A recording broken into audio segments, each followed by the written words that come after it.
গুনাহ নাই, আমি এত তওবা করি আর তোমরা তো গুনাহযুক্ত, তাহলে আমাদের কি পরিমাণের তওবা করা দরকার।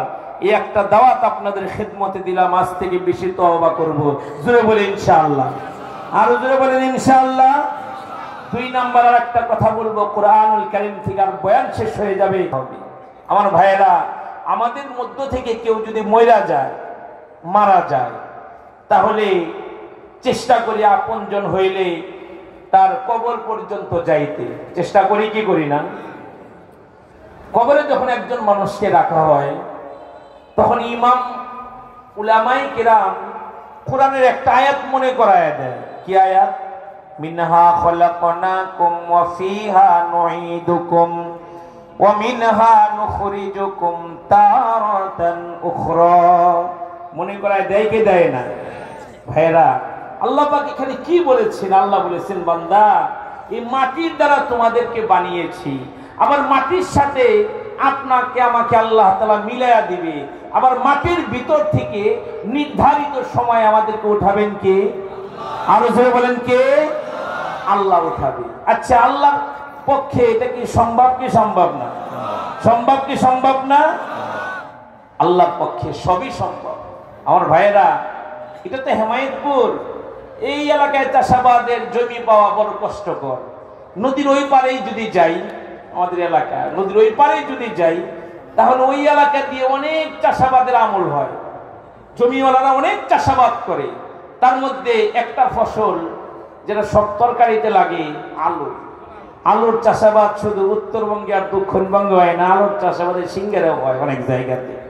আমি জানতে চাই, একটা আলুকে যখন মাটিতে জমিনে রাখে, জেতা আলু দেয় নাকি কাইটা দেয়?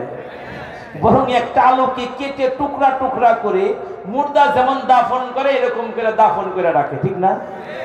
আলুটা জমিনের মধ্যে মাটির মধ্যে ঢুকায়া 2 পাশ থেকে মাটি এরকম করে দেয়, মানে মুর্দারে যেমন এরকম করে দেয় দাফন, একবারে আলুর টুকরাটাকে এরকম করে দাফন করে। তারপরে কি করে? জমিনের চতুর্দিক দিয়ে বেড়া দিয়ে রাখে। কেন? ছাগলে যেন না ঢুকে, গরুতে যেন না ঢুকে, কঠিন নিরাপত্তা। ওইটার মধ্যে চুলার ছাই ছিটাইয়া দেয়, গোবর ছিটাইয়া দেয়, সার বীজ দেয়, ওইটার ভিতর থেকে একটা গাছ বেরোয় কয়দিন পরে। ওইটার যে কি আদর! ওইটার পাশে যদি আগাছা হয়, কামলালয়ে পরিষ্কার করে কি করে না? নির্ধারিত সময়ে ওইটির যে গাছটা বাইরে, ওইটা টান দিলে কাঁটা আলু বাইরে নাকি তাজা তাজা আলু বাইরে? বরং একটা কাঁটা আলু থেকে 5টা 10টা 15টা পর্যন্ত তাজা তাজা আলু দান করেন কি? আল্লাহ। আরো জোরে কে? আল্লাহ। কাদের কুদরত তুদারি হরছে খাহি আপনি, মুর্দারা তুজান বখশি জিন্দারা বেজাকুনি, মুর্দারা তুজান বখশি জিন্দারা বেজাকুনি। সক্ষমতার উৎস তিনি, যা ইচ্ছা তা করে, তাহার হাতে জীবন মরণ সবই তিনি পারে, ঠিক কিনা? সব তিনি পারে। ও আমার ভাইয়েরা, তার মানে মাটির ভিতর থেকে আল্লাহ পাক রব্বুল আলামিন আমাদেরকে বের করতে পারবে কি পারবে না? দুনিয়াতে যত কাফের বেঈমান ইহুদ নাসারা আছে, ওরা কবর, হাসর, মিজান, পুলসিরাত, জান্নাত, জাহান্নাম বিশ্বাস না করলেও মরতে হবে এটা বিশ্বাস করে কি করে না? আমরা যারা আছি, আমাদের মরণ হবে বিশ্বাস করি কি করি না? তবে কখন হবে, কোন জায়গায় হবে, কোন স্থানে গিয়ে হবে জানি না। কে জানে? আপনারা জানেন, সপ্তাহখানিক আগে আমাদের এই ফুলবাড়িয়া মাদ্রাসার সামনে ভয়ঙ্কর একটা অ্যাক্সিডেন্ট হয়েছে।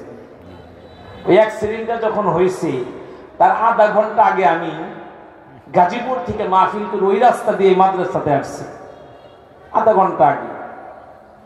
তখনও ঘুমাসি নাই, বসে আছি অফিসে, সংবাদ চলে আসছে মাদ্রাসার একটু সামনেই অ্যাক্সিডেন্ট হয়েছে, জায়গায় মানুষ মারা গেছে। ও ভাই, এই যে লোকগুলা মারা গেল, এরা কি জানতো নি যে ওই ফুলবাড়ি স্ট্যান্ডের ওইখানে গেলে আমরা মরে যাবো? জানতো? যদি জানতো এরা এই গাড়িতে উঠতো? আমাদের সমাজে অনেক ছেলেরা মা বাবার কাছে টাকা নাই, বলায় পারা দেয়, বলে যদি আমার হুন্ডা কিনে না দাও আমি কলেজেও যাবো না, কোনো কাজকর্মও করবো না। পরে মা বাপ কি করবে? বিপদে পড়ে আপনজনদের কাছ থেকে দাঁড় দেনা করে বাইক কিনা দেয়। আমি জানতে চাই, বাইকাররা কি মারা যায় না? বাইক চালাইতে গিয়ে মরে না? প্রতিদিন মারা যায়, প্রতিদিন বাইক চালায়। এটা একটা জরিপ, প্রতিদিন বাংলাদেশে বাইকাররা মারা যায়। কিছু যায় এমনিতেই, আর কিছু যায় এরকম করতে করতে, ঠিক কিনা? আমি নোয়াখালী যাইতেছি মাহফিলে, কুমিল্লা রোডে আমার সামনে দিয়ে এমন এক গুত্তা মারছে, R15 ওয়ালা, পিছনে তার এক পাওয়ার ব্যাগ ওঠানো, মানে মেয়ে মানুষ ওঠানো, পিছনে একটা এমন ভাবে টান দিয়ে চলে গেল। গাড়ি চালাইতেছে, আমি পরে কইলাম সর্বনাশ, এখন যদি লাগে যায় তো সব দোষ তো মোল্লারে দিত, কারণ মোল্লার তো সমস্যা, মোল্লারা সমস্যায় দেশে কিছু মানুষের কাছে, কথা বলেন ঠিক কি না? কিছু মানুষের কাছে। আল্লাহ ভাইরে, মোল্লাদেরকে মুহাব্বতের নজরে দেখা চাই, কথা বলেন ঠিক কি না? নবী তো নাই, নবী থাকলে নবীরে যায় দেখতাম, সাহাবায়ে কেরাম থাকলে তাদেরকে যায় দেখতাম। আওলাদ রাসূল এসেছিলেন, এক নজরে এসে দেখলেন, তারাকে দেখতে যাইতাম। কিন্তু ওরা সাথে একটা জামাত কিয়ামত পর্যন্ত আপনাদের দাঁড়ে দাঁড়ে বারে বারে আসবে, আপনাদের সাথে দেখা মোলাকাত হবে। তাদেরকে মুহাব্বত করার দরকার আছে না নাই? ভালোবাসার দরকার আছে না নাই? ভালোবাস। আল্লাহ তৌফিক দান করুক, আমিন বলেন সবাই। আমার ভাইয়েরা, একটু পরে গিয়ে দেখি ছেলেটা এক ট্রাকের নিচে ঢুকে গেছে, মাইয়া সহ টাইনা বাইর করতেছে, জায়গায় শেষ। আমি জানতে চাই, এই দুইজন যদি জানতো এই বাইক চালাইতে গিয়ে মরে যাবো গা, এদের কি রশি দিয়া বাইন্দা এই বাইকে উঠান যাইতো? উঠানো?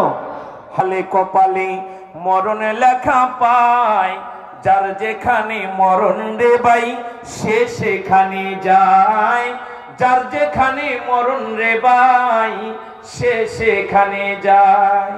মৃত্যু যার যেখানে লেখা আছে যাইতে হবে কি হবে না? কোনো না কোনো ভাবে আপনাকে যাইতেই হবে। আমার দেশের ছেলেরা বিদেশে যায় টাকা কামাইবার লিগে, বিদেশ যায়, মারা যায় না? এই যে মারা গেল, তার মা বাপ যদি জানতো আমার ছেলেরা যদি সৌদি আরবে পাঠাই তাহলে আমার ছেলের লাশ বাড়িতে আসবে, মা বাপ যদি জানতো বলতো, বাজান রে তোর ভিক্ষা করে খাওয়াবো, তোর বিদেশ যাওয়ান লাগবো না, কথা বলেন ঠিক কি না?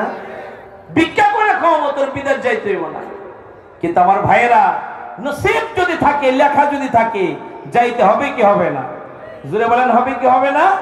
বলতেছিলাম, দুনিয়াতে যত কাফের বেঈমানি হুত নাসারা আছে, ওরা কবর, হাসর, মিজান, পুলসিরাত, জান্নাত, জাহান্নাম বিশ্বাস না করলেও মরা লাগবে এটা বিশ্বাস করে কি করে না? আল্লাহর কথাই সত্য। আমার আল্লাহ বলেন, কুল্লু নাফসিন যায়িকাতুল মাউত, প্রত্যেকটা প্রাণীর মৃত্যু হবে। সুম্মা ইলাইনা তুরজাউন, আবার আমাদের সবাইকে তার কাছেই ফিরে যাইতে হবে, তার কাছে আমাদেরকে আবার ফিরে যেতে হবে। আল্লাহ পাকের কথা সত্য। আল্লাহ বলেন, ওয়ালিকুল্লি উম্মাতিন আজাল ফাইদা জাআ আজালুহুম লা ইস্তাখিরুনা সাআতাও ওয়া লা ইস্তাকদিমুন। আমার আল্লাহ তাআলা বলেন, প্রত্যেকটা জাতির একটা নির্দিষ্ট সময় আছে, মৃত্যুর সময় আছে। মৃত্যু যখন চলে আসবে, এক সেকেন্ড আগেও হবে না, এক সেকেন্ড পরেও হবে না। সিদ্ধান্ত কার? জোরে বলেন, কার সিদ্ধান্ত? আল্লাহ পাকের সিদ্ধান্ত। এই মৃত্যু এক সুনিশ্চিত সংবাদের নাম। আপনার আমার কাছে একদিন না একদিন সে আসবে, তবে কখন আসবে এটা জানি না। আল্লাহ তাআলা বলেন, মৃত্যু থেকে কেউ পলায়ন করে রেহাই পাবে না। আল্লাহ বলে, আইনা মা তাকুনু ইদরিকুমুল মাউত ওয়ালাউ কুনতুম ফি বুরুজিম মুশাইয়াদা। আল্লাহ তাআলা বলে, মৃত্যু থেকে কেউ পলায়ন করে রেহাই পাবে না। কেউ যদি সুদূর দুর্গের মধ্যে গিয়ে অবস্থান করে, মৃত্যুর ফেরেশতা তাকে ওইখানে গিয়েও পাকড়াও করবে, ওইখানে গিয়েও তারা ধরে ফেলবে। আরে মরণ থেকে যতই পালাও, মরণ তোমায় নিবে গিরি। যদিও সুদূর আকাশ পানে, পালাও সেথায় লাগিয়ে সিঁড়ি। যদিও সুদূর আকাশ পানে, পালাও সেথায় লাগিয়ে সিঁড়ি। মৃত্যু থেকে বাঁচার জন্য কেউ যদি আকাশেও গিয়ে পানি জমায়, আজরাইল আকাশ চিনে না। বাইরে বিল্ডিং করছেন একটা সুন্দর করে, 3-4টা দরজা পাড়ি দিয়ে আপনার রুমে যাইতে হয়। এমন এক রুমে দরজা শক্ত করে লাগায়া বিদেশি কম্বল পেছায়া হাতিলের খাটে বসে রয়েছেন। আমি জানতে চাই, বন্ধ ঘরের মধ্যে আজরাইল ঢোকার ক্ষমতা রাখে কি রাখে না? রাখে কি রাখে না? আমাদের সাভারের একেবারে আলোচিত এক মেডিকেলের এনাম মেডিকেল হল, মা অসুস্থ ছিল, বেশ কয়েকদিন আমার থাকা লেগেছে। আমি দেখেছি আইসিইউ যে রুমটা, এটা খুবই নিরাপত্তা, ডাক্তারের অনুমতি ছাড়া প্রবেশ করা যায় না, ঢুকতে হইলে আলাদা পোশাক লাগে। কত নিরাপত্তা, কত জোরদার নিরাপত্তা। আমি জানতে চাই, এই নিরাপত্তার মধ্য থেকেও মানুষের লাশ বের হয় কি হয় না? এত নিরাপত্তার মধ্যে আজরাইল ঢুকে পারে, আল্লাহু আকবার কবীরা। এত নিরাপত্তার মধ্যেও সে প্রবেশ করতে পারে, কিন্তু সে সময় মতো চলে আসবে। তবে কখন আসবে এটা পৃথিবীর কেউ জানে না। আমার ভাইয়েরা, আল্লাহ পাক রব্বুল আলামিন যদি বলে, ও আমার বান্দা তুই হেমায়েতপুরে শামপুরে থাকস, তুই তো খুব বালা, যে আমি আল্লাহ খুশি হয়ে তোকে 100 বছর হায়াত দান করলাম, 100 বছর বাইসা থাক। আমি জানতে চাই 100 বছর বাঁচার পরেও আমাদের মরণ আছে না নাই? 100 বছর যদি আল্লাহ পাক রব্বুল আলামিন কাউকে হায়াত দান করে, তারপরেও কিন্তু তাকে মরে যেতে হবে। সুনিশ্চিত এক সংবাদের নাম, ইয়াকিনি এক সংবাদের নাম। আল্লাহ যদি বলে না তুই বেশি বালা, তুই ব্যবসায়ী, নামাজি, তাহাজ্জুদ গুজার, ইশরাক পড়িস, আওয়াবিন পড়িস, তাহাজ্জুদ পড়িস, তুই তো অনেক ভালো, যা তোকে আমি আদর করে 200 বছর হায়াত দান করলাম। আমি জানতে চাই, আল্লাহ যদি খুশি হয়ে কাউরে 200 বছর হায়াত দান করে, 200 বছর বাঁচার পরেও মরণ আছে না নাই? আছে, আছে, আছে। আইরে সুবহানাল্লাহ। 200 বছর বাঁচলে মরতে হইব? 100 বছর বাঁচলেও মন 200 বছর নয়। 200 বছর বাঁচলেও যদি মরে যেতে হয়, তবে মরণেরই জয়, মরণেরই জয়, ঠিক না? মরণেরই জয় হবে, থাকতে পারবো না। আর ভাইয়েরা, তবে আমরা কেউ না মরতে চাই না।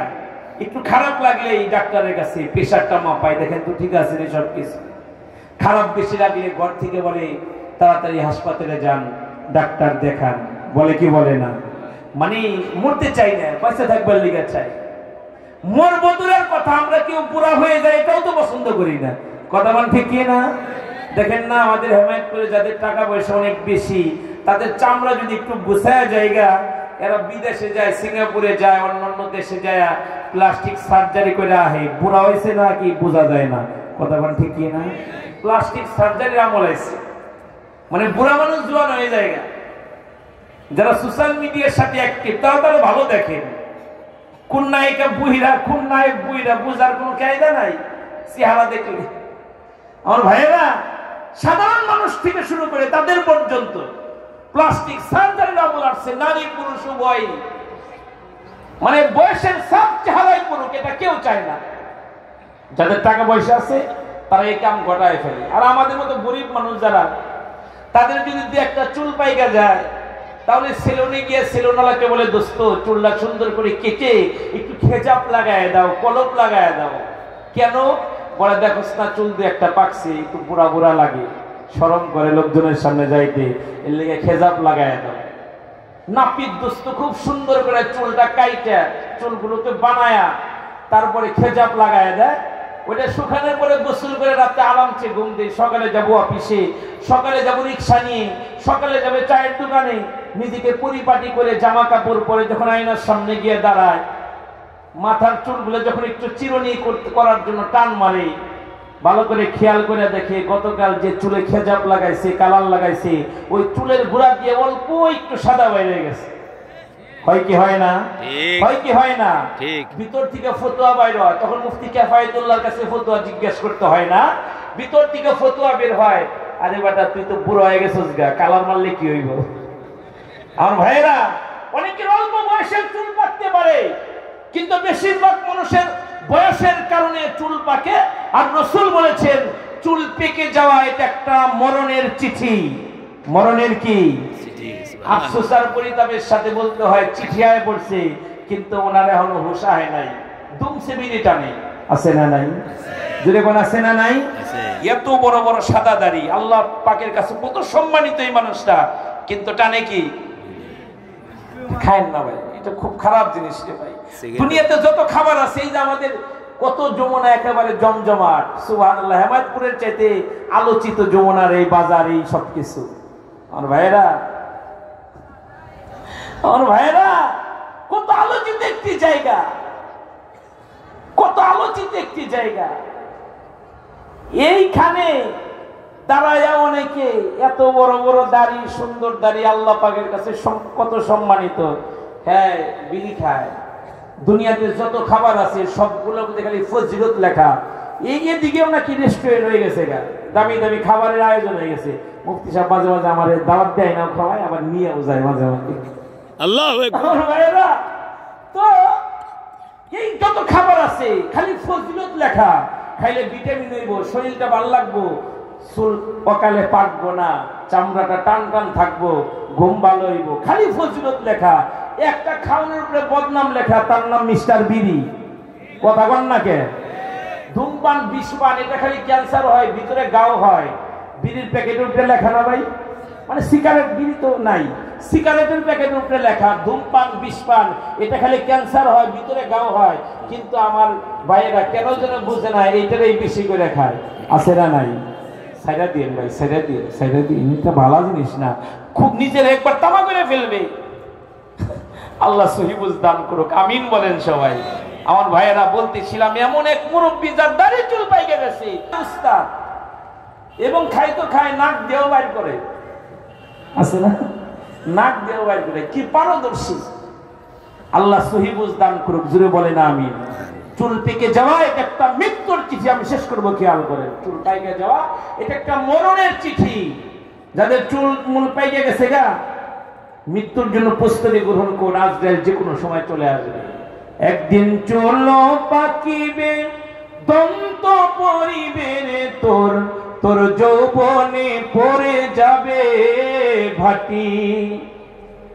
খুলিয়া খুলিয়া পরিবে রে তোর এ রঙিলা দালানের মাটি রে বন্ধু, কারাশাই বানাইলা ঘর বাড়ি। আজরাইল যদি নেওয়ার জন্য আসে, কারোর সাথে যদি মুলাকাত, সাক্ষাৎ হয়ে যায়, পৃথিবীতে কি ওই মানুষটা থাকতে পারে? পারে থাকতে? পারে না। গাড়ি পড়ে থাকবে, বাড়ি পড়ে থাকবে, ব্যবসা বাণিজ্য সব পড়ে থাকবে, থাকবো না আমি আপনি। কথা বলেন ঠিক কি না আমার ভাইয়েরা? আরে টাকা পয়সা জমিদারি আর কত করবা বাহাদুরি, ওগো খাট পালঙ্ক সোনার তরি, কারে যাবা দিয়া রে কবর দেশে যাইয়া। একলা কবরে কেমনে রে থাকিবা, হাইরে ভাই বন্ধু সারিয়া রে কবর দেশে যাইয়া। ও ভাই, একা ছিলাম, একাই যাইতে হবে।